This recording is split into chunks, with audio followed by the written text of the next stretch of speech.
Assalamu alaikum viewers. Today we are going to harvest our dragon. You can see we have alhamdulillah a lot of dragon in our rooftop gardening.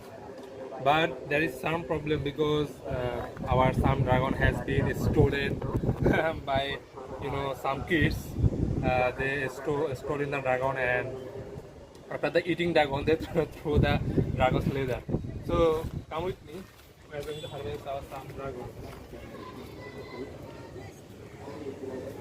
You can see it's not fully ripe and it's little bit small, but after that, apart from that, we have to we have to harvest it because otherwise we will not get it because it could be a stolen leather.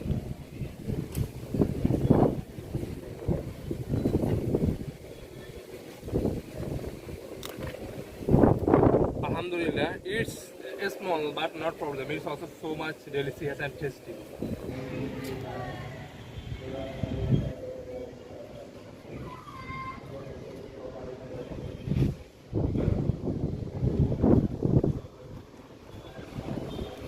Okay friends, stay safe and keep watching us. Allah Hafiz.